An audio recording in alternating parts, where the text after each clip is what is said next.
এই চ্যানেলে ওয়েস্ট বেঙ্গল বোর্ডের ইংরেজি এবং বাংলা বিষয়ের উপরে বিষয়ভিত্তিক আলোচনা হয়। আজকের আলোচনার বিষয় দশম শ্রেণীর লেসন 1 থেকে ফাদার সেলফ, যার লেখক হলেন আর.কে. নারায়ণ। এনার পুরো নাম তোমরা অতি অবশ্যই জেনে থাকবে, তবু বলে রাখা দরকার, রাশিপুরম কৃষ্ণস্বামী আয়ার নারায়ণ স্বামী। আজকের আলোচনা করার আগে কয়েকটি কথা। পুরো ভিডিওটা তোমাদের অতি মনোযোগ সহকারে শুনতে হবে। আশা রাখি ভিডিও শেষে এই টেক্সট সম্বন্ধেও তোমাদের বিশেষ কোনো সমস্যা থেকে থাকবে না। যদি থাকে কমেন্ট বক্সে অতি অবশ্যই জানাবে। তাই বলছি, ভিডিওটি অতি অবশ্যই শেষ অবধি দেখো। আজকের ইউনিট 1 আলোচনা করার আগে লেখক সম্বন্ধীয় কয়েকটি কথা আমাদের জানা দরকার। প্রথমত, টেক্সটে আমরা যে লেখক সম্বন্ধীয় যে কটি কথা পেয়েছি, যেমন R K. Narayan is one of the leading figures of early Indian literature in English. ইংরেজিতে প্রাথমিক ভারতীয় সাহিত্যের প্রথিতযশা ব্যক্তিত্বদের মধ্যে আর.কে. নারায়ণ ছিলেন অন্যতম। তার জন্ম 1906 সালে, মৃত্যু 2001 সালে। His notable works include Malgudi days and the Guide. তার প্রখ্যাত কাজগুলির মধ্যে অন্তর্ভুক্ত মালগুড়ি ডেজ এবং the guide. He was awarded the Sahitya Akademi award in 1958 for the guide. তিনি 1958 সালে সাহিত্য একাডেমি পুরস্কারে ভূষিত হন এই গাইডের জন্য, এই দ্য গাইডের জন্য। The story and edited excerpt from Malgudi days. এই গল্পটা সম্পাদিত সংস্করণ মালগুড়ি ডেজের, মানে মালগুড়ি ডেজ থেকে আমাদের এই গল্পটি নেওয়া হয়েছে। Is about a young boy called Swaminathan who is unwilling to go to school but is forced by his father to attend school. তরুণ বালক সম্বন্ধীয়, যার নাম স্বামীনাথন, যে স্কুলে যেতে অনিচ্ছুক ছিল, আনউইলিং মানে অনিচ্ছুক, but is forced by his father to attend school, কিন্তু বাবার দ্বারা বাধ্য হয়ে স্কুলে যোগদান করে। The story explores how through the events that follow Swami's original reservation about his teacher Samuel get transformed considerably. এই গল্পটা অন্বেষণ করে কেমন ভাবে ঘটনাবলী অনুসারে স্বামীর তার শিক্ষক স্যামুয়েল নামক শিক্ষক সম্পর্কিত তার সংরক্ষিত চিন্তাধারা কিভাবে যথেষ্টভাবে পরিবর্তিত হয়েছিল। চলো আর দেরি না করে ইউনিট 1টা পড়া শুরু করা যাক।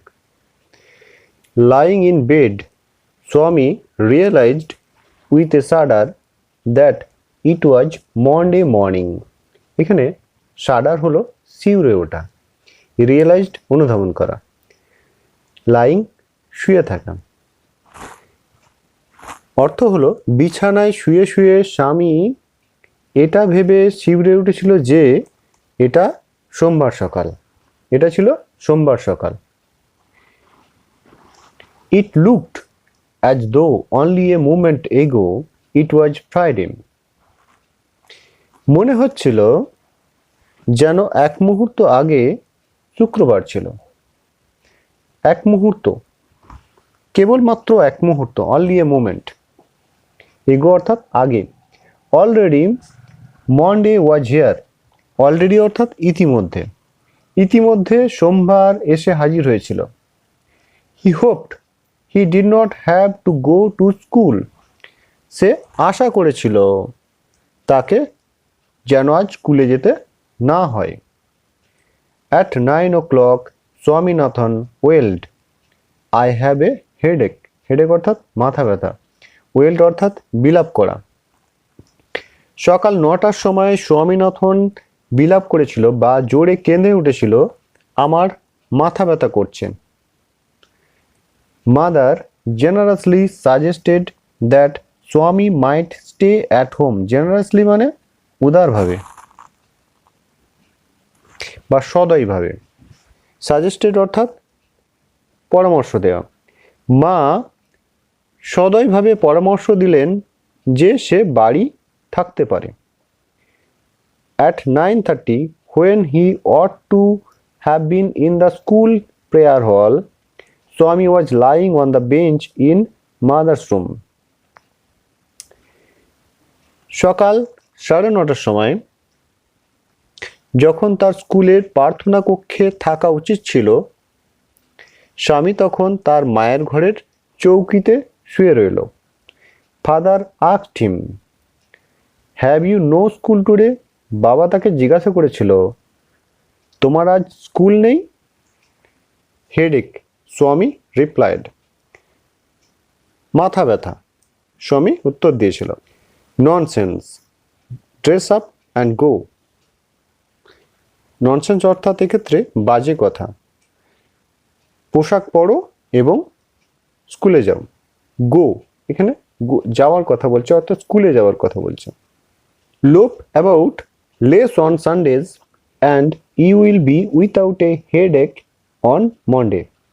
লোপ অর্থাৎ উদ্দেশ্যহীনভাবে ঘোরাফেরা করা বা অলসভাবে কাটানো।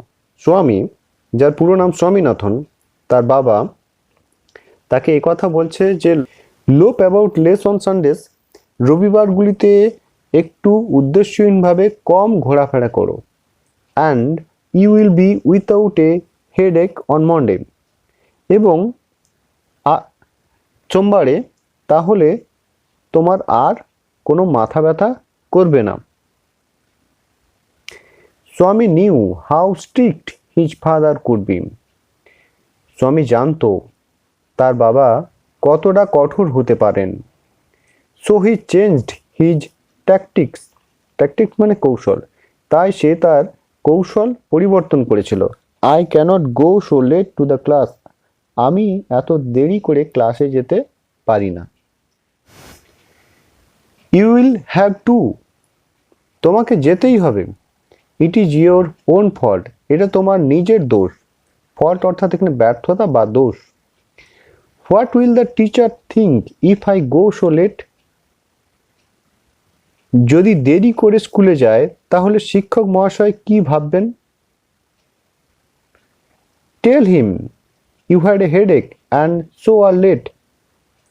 তাকে বলবে তোমার মাথা ব্যথা করছিল তাই দেরি হয়েছে। He will scold me if I say so. তিনি আমাকে বকবেন যদি আমি তাই বলি।